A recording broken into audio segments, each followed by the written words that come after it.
Hello to all, please subscribe the channel and press the bell icon for more video updates. Today is 8th September of 2020 and it's our Tuesday today. चलिए आज analysis शुरू करने से पहले कुछ question पूछ लेते हैं। आप कमेंट सेक्शन में बताएं उनका आंसर्स और प्लीज़ हर कोई कमेंट जरूर करे इन आंसर्स को। चलिए पहला क्वेश्चन है एनसीबी नारकोटिक्स कंट्रोल ब्यूरो जो है वो कब फॉर्म किया गया था, कब किया गया था नारकोटिक्स कंट्रोल ब्यूरो। दूसरा क्वेश्चन आता है यूनाइटेड नेशन का जो स्कैप है economic social of Asia and Pacific क्या कहते हैं वो कब फॉर्म किया गया था, इसे कब फॉर्म किया गया था आपको कमेंट सेक्शन बताना है। यूनाइटेड नेशन का स्कैप। ये दो क्वेश्चन आप कमेंट सेक्शन में बताएं, इन दोनों के आंसर आप कमेंट सेक्शन में बताएं और प्लीज़ हर कोई कमेंट जरूर करें। आप हमारे टेलीग्राम चैनल से को भी सब्सक्राइब कर सकते हैं पीडीएफ नोट्स के लिए। आप टेलीग्राम पे क्वेश्चन आर 247 टाइप करेंगे तो इस लोगों के साथ आएगा एक चैनल, उसको आप सब्सक्राइब कर सकते हैं। यहाँ पर आपको सारे कहते हैं नोट्स मिल जाएंगे, जो एनालिसिस करते हैं वो सारे नोट्स आपको मिल जाएंगे और साथ ही साथ शाम को एक क्विज टाइप का भी 4 क्वेश्चन रहते हैं, उन क्विज को भी आप अटेम्प्ट करने की कोशिश कीजिए। ये क्विज के क्वेश्चन क्या कहते हैं प्रीवियस क्वेश्चन होते हैं, किसी न किसी पेपर में आए हुए होते हैं ये क्वेश्चन, तो आपको इनको भी ट्राई कर सकते हैं और अपनी नॉलेज इम्प्रूव कर सकते हैं। चलिए आज की एनालिसिस शुरू करते हैं। पहली न्यूज़ देखते हैं हम लोग। पहली न्यूज़ आती है hypersonic cruise vehicle test puts India in elite curve.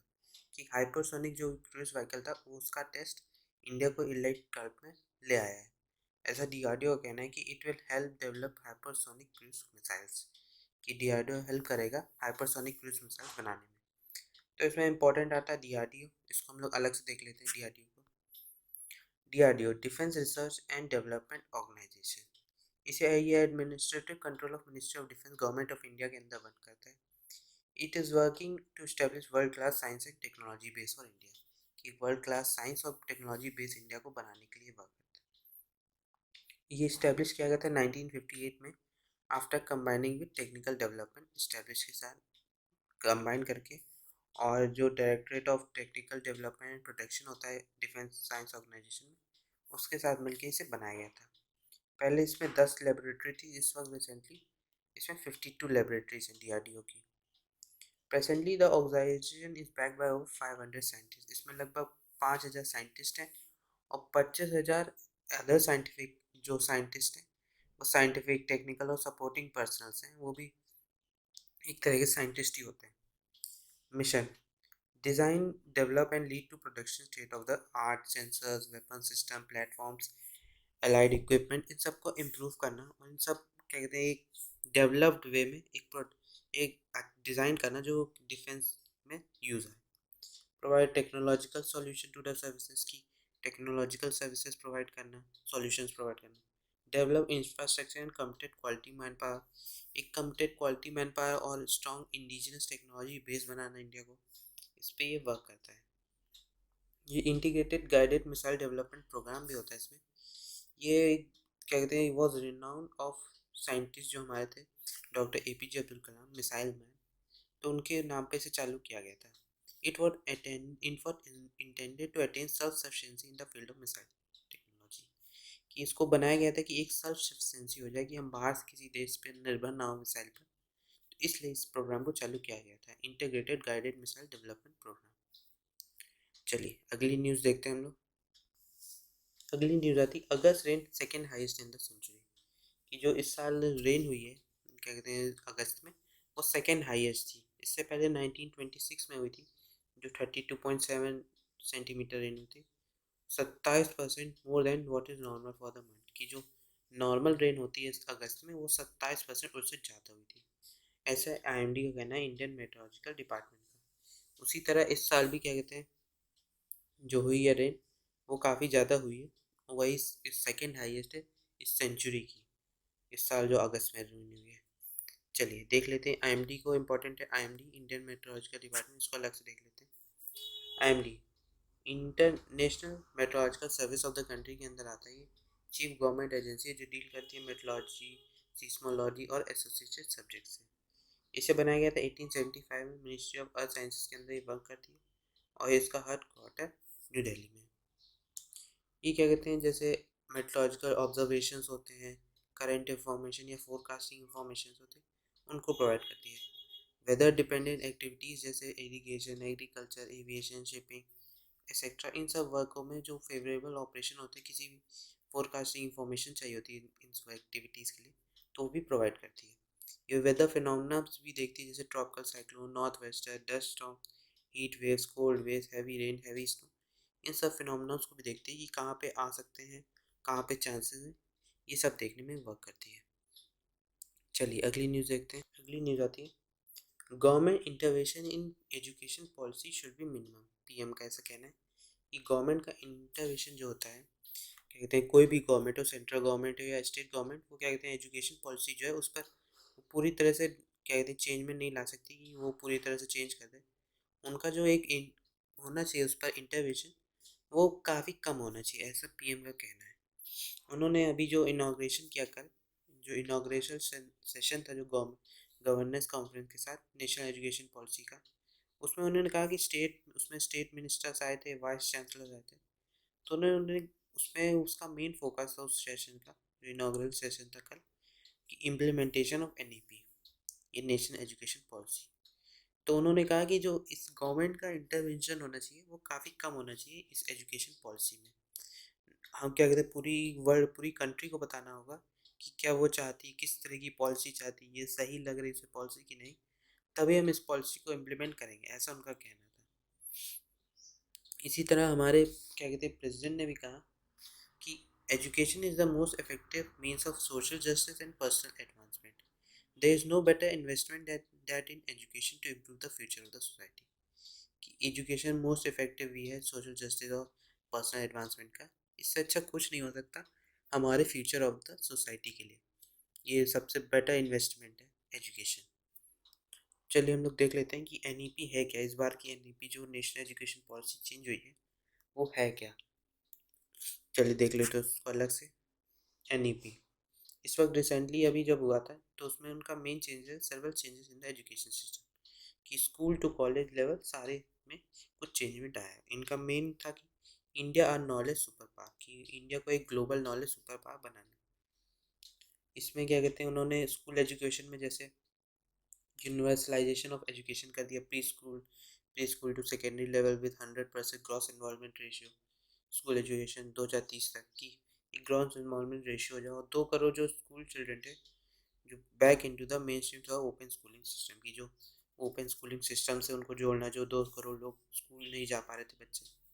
10+2 system पहले था, वो अब 5+3+3+4 हो गया, जिसमें 3 से 8 साल के बच्चे, फिर 8 से 11, फिर 11 से 14, फिर 14 से 18 इनमें डिवाइड किया गया है।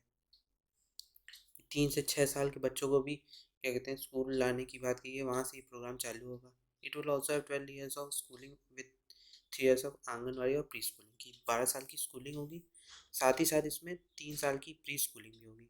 तो टोटल हो गया 15 साल, 15 साल बच्चा स्कूल में बिताएगा ही बिताएगा। जो क्लास 10th और 12th बोर्ड होंगे वो थोड़े ईजी कर दिए कि उनको मोर कॉम्पिटेंसी के रूप में देखा कि उनको थोड़ा स्टूडेंट्स जो है उनको थोड़ा कम्पिटेंट वे में पढ़ाया जाए। स्कूल गवर्नेंस को चेंज करने की इसमें बात की गई है। इसमें वोकेशनल एजुकेशन स्टार्ट होगा 6 से इंटर्नशिप के साथ। इसमें ग्रेड 5 तक आप क्या कहते हैं मदर लैंग्वेज और रीजनल लैंग्वेज में हर किसी को, हर बच्चे को पढ़ाना जरूरी है। 360 डिग्री हॉलिस्टिक प्रोग्रेस का, एक 360 डिग्री हॉलिस्टिक प्रोग्रेस कार्ड बनेगा बच्चों का। इसी तरह क्या कहते हैं इन्होंने हॉलिस्टिक अंडर ग्रेजुएट एजुकेशन में भी चेंज में लाया है, जो 3 से 4 साल का था उनमें चेंज में लाया, appropriate certification for the period दिया है। एमफिल जो कोर्स होता था उसको डिसकंटिन्यू कर दिया गया है। एकेडमिक बैंक ऑफ क्रेडिट वो एस्टेब्लिश किया जाएगा फैसिलिटी ट्रांसफर ऑफ क्रेडिट्स के लिए। National research foundation will help create an apex body for fostering a strong research culture, एक स्ट्रॉन्ग रिसर्च कल्चर बनाने के लिए हेल्प किया जाएगा। इस तरह से काफ़ी चेंजमेंट वो लाया गया है। इसका मेन है कि किस लिए किया गया कि national higher regulation council for regulation ये सब है, general education council for standard setting, higher stand education grades council for funding, national accreditation council for accreditation, कि एग्रीडेशन बताते हैं कि कौन सा कॉलेज कितनी एग्रीडेटेड है, कहाँ पे किस तरह की सर्विसेज प्रोवाइड हैं। तो ये एग्रीडेशन देने मतलब किस तरह का आप कॉलेज किस लेवल का कॉलेज है। इसी तरह उन्होंने कई कॉलेजेस में भी कई चेंजमेंट लाया, कई उन्होंने चेंजमेंट लाया। जैसे उन्होंने national institute of Pali Persian और प्राकृतिक और इंडियन इंस्टीट्यूट ऑफ ट्रांसलेशन और इंटरप्रेशन ये भी बनाया जाएगा। इन्होंने का ये भी था कि increase the public investment in the education sector की 6% जो जीडीपी है इस वक्त एजुकेशन सेक्टर का हमारे इंडिया में उसको बढ़ाना। इस वक्त इंडिया जो है 4.6% स्पेंड करता है टोटल जीडीपी ऑन एजुकेशन। जो टोटल जीडीपी है उसका 4.6% सिर्फ स्पेंड करता है इंडिया। तो सोचने की बात है कि इतना कम कैसे स्पेंड कर पाए एजुकेशन के लिए। तो और होना चाहिए, एजुकेशन हो गया, डिफेंस सेक्टर हो गया, हेल्थ सेक्टर हो गया, तो इन सेक्टर्स में जीडीपी हमारा ज़्यादा होना चाहिए जहाँ पे ज़्यादा सर्विसेज की ज़रूरत है इंडिया को। तो क्या कहते हैं, वही बात की गई है। चलिए अगली न्यूज़ देखते हैं। अगली न्यूज़ आती है, Odisha villages set to join mobile highway. क्या कहते हैं कि इसमें बात की गई है कि मैनी इन विलेज मलंकरी जो डिस्ट्रिक्ट है वहाँ पे ब्रॉडबैंड पहली बार आएगा। थाउजेंड्स ऑफ विलेजर जो मलंकरी डिस्ट्रिक्ट हैं वो इस बार अब अनइंटरप्टेड सेलुलर सर्विस ले पाएंगे, क्योंकि इस ब्रॉडबैंड से वो नेट यूज़ कर सकेंगे। क्योंकि थ्रेड से देखा लेफ्ट विंग एक्सट्रीमिस्ट जो थे, जो कहते हैं माओस जिन्हें कहा जाता है, वो मोबाइल टावर्स को वहाँ पे इंस्टॉल नहीं होने देते थे। स्वाभिमान अंचल ऐसा कहते थे कि वो कट ऑफ एरिया है वहाँ का, वहाँ पे गवर्नमेंट अपना इंटरवेंशन नहीं कर सकता। जो उड़ीसा आंध्र प्रदेश बॉर्डर था स्वाभिमान आंचल, वो कहते हैं 151 विलेजेस को कंप्राइज करता था। वहाँ पे पहले मोबाइल टावर लगाने की इजाज़त जो माओस थे या लेफ्ट विंग एक्सट्रीमिस्ट थे वो नहीं करने देते थे। तो उससे the area surrounded by water on three side, जहाँ पे 3 साइड से वाटर है, and by an inhospitable terrain on another became less remote after the construction of ग्रुप रिया। जो ग्रुप रिया ब्रिज बना उसके बाद कनेक्टेड हो गया जोन जो रेस्ट ऑफ द स्टेट के साथ, वहाँ पे ब्रिज बना दिया गया जो ग्रुप रिया ब्रिज था। उसके बाद जो ये विलेजेस थे 151 विलेजेस वो सब कनेक्ट हो गए, क्योंकि 3 साइड से रिवर था तो पहले नॉर्मल कोई जा नहीं पाता था, क्योंकि एक ही साइड से जगह जाने की तो वहाँ पे कवर रहता था, तो 3 साइड से जाना कठिन होता था। तो अब जब से ब्रिज बन गया तो वो कनेक्ट हो गई वो जगह भी, ये स्वाभिमान आंचल जो जगह है तो उसको भी कनेक्ट कर लिया गया। तो अब वहाँ पे सेलुलर सर्विसेज प्रोवाइड हो जाएंगी। और क्या कहते हैं वहाँ पे ऐसे मैक्सिमम उड़ीसा में मैक्सिमम ऐसे विलेजेस हैं जहाँ पे मोबाइल सर्विसेज नहीं है, तो अब वहाँ पे भी मोबाइल सर्विसेज मिल जाएगी, 4G डाटा नेटवर्क मिल जाएगा, तो वहाँ की कंडीशन भी सुधर सकती है। चलिए अगली न्यूज़ देखते हैं हम लोग। अगली न्यूज़ आती है टेस्ट बाय चॉइस, कि India needs a more nuance approach to Covid 19 testing. कि इंडिया को चाहिए कि एक न्यूएंस अप्रोच होनी चाहिए कोविड 19 टेस्टिंग में।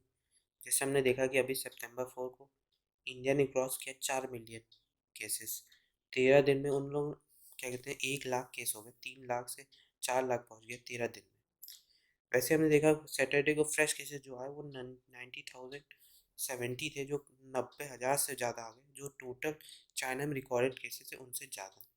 तो और अब ऐसा भी हो गया है कि इंडिया ने सरपास कर दिया है ब्राज़ील को, सेकंड नंबर पे इस वक्त, second highest number of cases India में इस वक्त। और उन्होंने ब्राज़ील को ओवरकम कर दिया है और क्या कहते हैं सेकंड नंबर पे आ गए। तो काफ़ी ज़्यादा केसेस रोज आ रहे हैं, लगभग 90,000 केसेस, 80-90,000 केसेस रोज आ रहे हैं। तो सोचने की बात है कि इतने ज़्यादा केसेस क्यों आ रहे हैं इस वक्त। लगभग कोई सिस्टम वर्क नहीं कर रहा है, इनकी कोई टेस्टिंग नहीं काम कर रही है, इसमें उन्होंने कहा है। इसमें यह भी कहा गया कि आईसीएमआर की जो लेटेस्ट एडवाइजरी थी वो कहती है कि provides for testing on demand to ensure high levels of testing, की टेस्टिंग ऑन डिमांड होनी चाहिए जिससे हाई लेवल ऑफ टेस्टिंग हो सके। और जो ramping of testing is needed, testing on demand by anyone might not be the correct approach to adopt. कि ये रैंपिंग जो टेस्टिंग की हो जाती है उतनी ज़्यादा टेस्टिंग नहीं हो पाती। आप अपनी सिटी में देख लीजिए कितनी टेस्टिंग हो पाती होगी। लगभग छोटी जो सिटीज़ हैं कहते हैं जैसे है तो वहाँ पे 1,000 1-2 हज़ार हो पा रही है टेस्टिंग। तो कहते हैं सर्विसेज प्रोवाइड हो रही है लेकिन उतनी टेस्टिंग नहीं तेज़ी से हो पा रही, तो और भी किट्स की ज़रूरत है, टेस्टिंग किट्स की ज़रूरत है। ऐसे इसमें बात की इसमें इंपॉर्टेंट आता है ICMR, Indian council of medical research, इसको अलग से देख लेते हैं। ICMR Indian council of medical research, ये एक एपेक्स बॉडी है फॉर्मुलेशन, कोऑर्डिनेशन और प्रमोशन ऑफ बायोमेडिकल रिसर्च की। ये one of the oldest and largest medical research body है दुनिया में। ये फंड की जाती है गवर्नमेंट ऑफ इंडिया द्वारा, department of health research, ministry of health and family welfare. इसमें 26 नेशनल इंस्टीट्यूट आते हैं जो वर्क करते हैं जैसे स्पेसिफिक हेल्थ टॉपिक जैसे tuberculosis, leprosy, cholera, diarrhoeal diseases और वायरल डिजीज हो गए, एड्स, मलेरिया, गलादर, control nutrition, food and drug toxicology, इन सब पे वर्क करती है। और इसमें 6 रीजनल मेडिकल रिसर्च सेंटर्स भी होते हैं जो रीजनल हेल्थ प्रॉब्लम्स होती है, जो किसी पर्टिकुलर जोग्राफिक एरिया जो होता है कंट्री का, वहाँ पे कुछ हेल्थ इश्यूज आती है तो उनको भी क्योर करने के लिए ये वर्क करती है ICMR की, ये रीजनल मेडिकल रिसर्च सेंटर्स। ये क्या कहते हैं, जो इसके काउंसिल रिसर्च है प्रायोरिटीज़ है वो नेशनल हेल्थ प्रायोरिटीज़ के साथ कंबाइन करके वर्क करते हैं। जैसे कोई नेशनल पावर इस वक्त जो कोरोना है उनके साथ क्या कहते हैं, इस वक्त मेनली ICMR का वर्क है कोरोना को क्योर ढूंढना। इस वक्त ICMR इस पर मेनली उसी पे वर्क कर रही है कि कोरोना कैसे ख़त्म किया जाए, कैसे क्योर किया जाए, कैसे उसे कंट्रोल किया जाए। जैसे 90,000 केस आ रहे हैं इस वक्त, तो उसको कंट्रोल कैसे किया जाए, टेस्टिंग बढ़ाई जाए, किस तरह टेस्टिंग की जाए, तो उस पर पूरी ICMR की रिस्पॉन्सिबिलिटी है। चलिए अगली न्यूज़ देखते हैं। अगली न्यूज़ आती है चाइनाज LAC और अग्रेशन इंडियाज ऑब्स्टिकल्स। कि कई रीजन है गवर्नमेंट की कंफ्यूजिंग क्लेम्स के जिसके कारण पॉलिटिकल ग्रैंड स्टैंडिंग और ब्लरिंग ऑफ फैक्ट्स है। जो इंडिया और चाइना के बीच में कॉन्फ्लिक्ट है वो कई दिक्कतें हैं उनके कारण है। तो उसमें कहा गया, जैसे हमने देखा कि प्राइम मिनिस्टर जो हमारे PM मोदी, उन्होंने जून 20 को कहा था कि ऐसा कोई नहीं जो इंडियन टेरिटरी में हो, चाइना की कोई भी आर्मी जो कोई भी मिलिट्री पोस्ट है वो इंडियन टेरिटरी में नहीं है, वो वापस चलेंगे, ऐसा उनका कहना था। लेकिन बाद में हमें पता चला कि वो ऐसा कुछ नहीं था। वो लोग इंडिया में घुस आए थे और इंडिया में कई पार्ट उन्होंने कब्जा रखे हैं अभी भी, और अभी 30 अगस्त से 31 अगस्त में फिर उन्होंने अटैक किया था, स्टैंड ऑफ किया था और फिर दिक्कतें पहुंचाई हैं। इसमें उन्होंने कहा, जैसे कि हमने देखा है कि BJP strong holds in the India heartland a fiend from the inauguration of the Ram Temple and Article 370 victory. What essentially matters feel good optics and high pitched. कि इस वक्त इंडिया मेनली उस पर वर्क कर रहा है, BJP जो है मेनली वर्क कर रहा है, जैसे राम टेम्पल हो गई या आर्टिकल 370, इन विक्ट्री को वो लोग मेन विक्ट्री मान रहे हैं कि इसके कारण हम बहुत खुश हैं। लेकिन मेन इशू है कि हम चाइना के साथ अपनी कॉन्फ्लिक्ट कैसे सुधारें। इस वक्त इनका इनाग्रेशन जरूरी नहीं है। इस वक्त चाइना के साथ हमारी कॉन्फ्लिक्ट जरूरी है, क्योंकि वो अगर इंडिया में घुसा है तो दिक्कत बढ़ सकती है। तो क्या कहते हैं, वो फील गुड पॉलिसी में भी हमारी BJP गवर्नमेंट चल रही है कि फील गवर्नमेंट की लोगों को फील गुड प्रोवाइड करे। तो इसमें इंपॉर्टेंट आता है इंडिया चाइना कॉन्फ्लिक्ट, उसको हम लोग अलग से देख लेते हैं। इंडिया चाइना कॉन्फ्लिक्ट, ये अभी देखा कि हमने इसका मेन इशू कि India sought restoration of the state as it existed before the stand of beginning 2020। कि हमेशा से इंडिया चाह रहा है कि रिस्टोरेशन हो जाए, जो वापस कंडीशंस थी मई 2020 से पहले वो वापस हो जाए, लेकिन ऐसा कुछ नहीं हुआ। इंडियन और चाइनीज़ ट्रूप्स ने क्या कहते हैं पैंगोंग लेक में 5-6 मई को वहाँ पे लोग खड़े हुए थे। फिर after the first round of talk 6 जून के बाद क्लैशेज हुए गलवान वैली में, जिसमें 20 इंडियन सोल्जर्स मरे। इसी तरह उसके बाद कंडीशन और बुरी हो गई। उस वक्त क्या कहते हैं इंडिया ने बैन कर दिए कई ऐप्स और कंडीशन बुरी हो गई। ये क्या कहते हैं हुई। इससे पहले 1962 वॉर में भी इस तरह की कंडीशन हुई थी। इस वक्त इंडिया का रिस्पॉन्स था military, India moved in additional division. कि उस वक्त India additional division tanks artillery की LAC से मैच कर सके चाइनीज़ डेवलपमेंट से।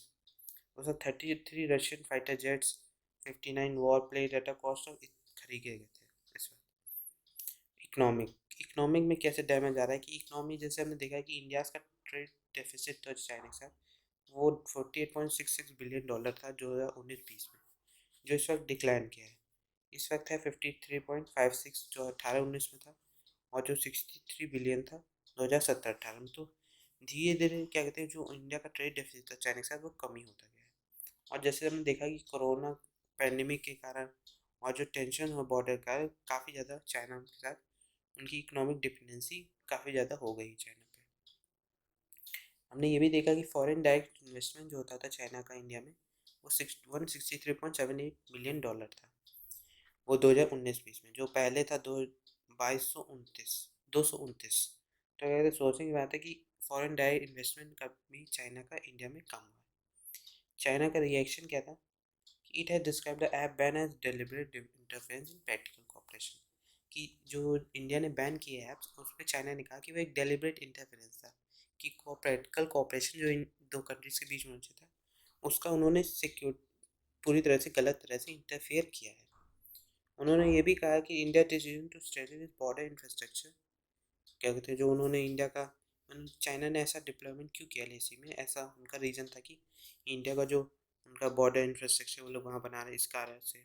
और जो इंडिया का USA के साथ जो US चाइना टेंशन चल रहा है, उसके बावजूद इंडिया का जो USA के साथ जो रिलेशन हो गया इस वक्त, तो उसके कारण भी ऐसा उन्होंने किया है, ऐसा सोचने की बात है। वे फॉरवर्ड क्या दिखता है कि detail protocols are in place for troops to handle face off incidents, कि एक डिटेल प्रोटोकॉल्स हो ट्रूप्स के बीच में, दोनों कंट्रीज़ के, जिसके कारण ये फेस ऑफ जो इंसिडेंट्स होते हैं उसको रोका जा सके। जैसे हमने देखा है कि अब 1 अप्रैल 2020 को इंडिया चाइना का 70 साल का डिप्लोमेटिक रिलेशन पूरा हुआ। 70 साल से डिप्लोमेटिक रिलेशन हैं इंडिया चाइना का, लेकिन अब 70 साल बाद जो चाइनीज़ आर्मी कर रही है वो गलत भी है। क्या कहते हैं, जो हमारा एक एग्रीमेंट्स थे उनको तोड़ रही है। तो उस पर वही बात की गई है। इसमें भी कहा India can not afford to serve all its economic links with the world's second largest economy, कि इंडिया अफोर्ड नहीं कर सकता कि जो इकोनॉमिक लिंक्स है पूरे चाइना के साथ वो पूरी तरह से ख़त्म नहीं कर सकता, नहीं तो इंडिया को भी दिक्कत होगी। जैसे हमने कहा तो है हमारे पीएम ने कि आत्मनिर्भर भारत अभियान, लेकिन इंडिया की ट्राई नहीं कर सकते कि चाइनीज़ प्रोडक्ट्स कुछ जगहों पे ऐसे हैं, जैसे आप टेक्नोलॉजी सेक्टर्स में देख लीजिए, लैपटॉप कंप्यूटर्स में देख लीजिए, तो कुछ जो आते हैं, कुछ मटेरियल्स जो उसमें यूज़ होते हैं बनाने में, ख़राब हो गए तो वो चाइना से आते हैं। तो इस वक्त जब जब से बैन हुआ है तो वो दिक्कतें आ रही हैं। ऐसे ही कई सेक्टर से मेडिकल वर्क में भी जो कुछ मटेरियल आता है वो चाइना से आता है। तो इस तरह की अभी भी चीज़ें कुछ हैं जो चाइनीज़ प्रोडक्ट्स को हम लोग रिप्लेस नहीं कर सकते। तो इसमें ये भी बात की गई थी, उसको ध्यान में रख के हमें वर्क करना होगा, तभी हम अपनी बारे में सोच पाएंगे, अपनी कंट्री के बारे में सोच पाएंगे, ना कि हम अपने कॉन्फ्लिक्ट को सोचें। चलिए अगली न्यूज़ देखते हैं। पहला ओपेट का मटेरियल आता है कि एम्पावर द यूथ फर्स्ट, कि इसमें मेनली क्या गया कि India's youth first is the first toward self reliance, कि इंडिया का यूथ को पहला स्टेप होना चाहिए सेल्फ रिलायंस पर, कि इंडिया को यूथ को हेल्प करना चाहिए हमें आत्मनिर्भर भारत बनने के लिए। तो यूथ पॉलिसी हम देख लेते क्या है हमारी नेशनल यूथ पॉलिसी। इस नेशनल यूथ पॉलिसी को फ्रेम किया गया था गवर्नमेंट द्वारा to empower the youth and help the youth of the nation to develop, provide wings to the dreams, की जो हमारी विंग ड्रीम्स हैं उनको प्रोवाइड करना, उनको उनके पंख लगाना, उनके जो एज आते हैं 15 से 29 साल के। इसमें कई बार बात की गई कि पोटेंशियल यूथ पोटेंशियल के बारे में, कि there is no little no research on which leads to unnecessary stretching the stipulated period, जो 5 साल का स्टिपुलेटेड पीरियड होता है उसको पूरी तरह से स्ट्रेच नहीं किया जाता। 2003 से 2014 के रिजल्ट हमने देखा ही है कि सेकेंड एंड थर्ड एडिशन जो हुआ था पॉलिसी का, उसके बाद नेक्स्ट अपडेट आया था। बट अब वो टारगेट ऑडियंस हमेशा से सोचते हैं कि इसका ऑप्टिमिज्म होना चाहिए, ऑप्टिमम होना चाहिए हमारी नेशनल यूथ पॉलिसी। तो उस पूरे एडिटोरियल में यही बात की गई है नेशनल यूथ पॉलिसी के बारे में। उन्होंने कहा जैसे हमने 2014 में नेशनल यूथ पॉलिसी को देखा था, जिसमें उन्होंने 15 से 29 साल के बीच में कहा था कि 27.5% जो हमारी पॉपुलेशन है इंडिया की, वो यूथ को रिप्रेजेंट करती है। According to national youth policy ऐसा कहा गया था कि सेंट्रल गवर्नमेंट स्पेंड करेगी 2710 पर यूथ, एजुकेशन में, उनके स्किल डेवलपमेंट में, एम्प्लॉयमेंट में, हेल्थ केयर में और फूड सब्सिडीज में, लेकिन ऐसा कुछ लग नहीं रहा कि ऐसा कुछ हो। Total amount is pegged at more than 90,000 crore, की टोटल अमाउंट जो था नेशनल यूथ पॉलिसी में वो 90,000 करोड़ से भी ज़्यादा था, ऐसा इसमें मानना है। ऐसा उसमें कहा गया है। ऐसा उसमें ये भी कहा गया है इस ओपन में क्या कहते हैं कि इसमें inappropriate time to launch an Indian youth guarantee, की ये जो इनअप्रोप्रिएट टाइम था इंडियन यूथ गारंटी को लॉन्च करने का, जब European Union youth guarantee launch किया गया था तो उसी वक्त, तो ये प्रॉपर टाइम नहीं था। तो इस वक्त इसमें लास्ट में ये कहा गया है कि आप focus on your youth is the first step towards self reliance, कि जो हमारा यूथ है उसकी तरफ मोर फोकस करना हमारा पहला स्टेप होना चाहिए सेल्फ रिलायंस के, आत्मनिर्भर भारत बनने के लिए। तो इस it is the time we summon the political will to guarantee our youth at a welfare future, कि हमें ये जो पॉलिटिकल विल है उसको ख़त्म करके हमारी यूथ के ऊपर जो हमारा फ्यूचर है उसकी तरफ फोकस करना चाहिए। आज का जो कार्टून निकला है, जो कार्टून है, उसमें उन्होंने कहा है कि जैसे हमने देखा कि जो भी अभी हमने देखा था कि जो क्रिमिनल्स हो गए, एक्टिविस्ट, जर्नलिस्ट, इनोसेंट पीपल्स हो गए, जो एक्टिविस्ट थे, जो मेनली थे, जैसे यूपी में जो इंसिडेंट हुआ था, जो डॉक्टर थे उनके ऊपर, अलीगढ़ मुस्लिम यूनिवर्सिटी में जब उन्होंने एक स्पीच दी थी उनके ऊपर एनएसए लगा था। तो क्या कहते हैं, गवर्नमेंट जो थी वो एनएसए लगा ले रही थी किसी के ऊपर भी। तो अभी जब सुप्रीम कोर्ट ने उन्हें इनोसेंट डिक्लेयर किया और कहा कि कई महीने बाद, जब वो कई महीने तक जेल में रहे, अब जाके उनका डिसीजन आया उनके ऊपर, तो उस पर सुप्रीम कोर्ट ने कहा कि उनके ऊपर एनएसए नहीं लगना चाहिए, वो एक इनोसेंट पीपल थे, उनकी स्पीच कोई हेट्रेड स्पीच नहीं थी, तो उनके ऊपर इन एनएसए उन्हीं के ऊपर लगाया जा सकता है जिनके स्पीच में हेट्रेड दिखाई दे, जो कहते हैं गलत बता रहा हूँ, गलत भावना से बता रहा हूँ, तो उनको ऊपर ही NSA लगाया जा सकता है। लेकिन इससे पहले NSA जो है, ये कुत्ता रिप्रेजेंट कर रहा है, जो डॉग रिप्रेजेंट कर रहा है NSA, और जो ये हमारे पॉलिटिशियंस हैं उनको ये रिप्रेजेंट कर रहा है। तो इसमें दिखाया गया है कि NSA को बांध, क्या कहते हैं, NSA से ये किसी को भी बांध सकता है। एक्टिविस्ट हो गया, क्रिमिनल, जर्नलिस्ट, इनोसेंट पेपर, किसी को भी लगाया जा सकता है, किसी के ऊपर भी। और उसके ऊपर जब ऑर्डर, सुप्रीम कोर्ट ऑर्डर देगा या हाई कोर्ट ऑर्डर देगा, तभी उनको हटाया जा सकता है, या तो नहीं।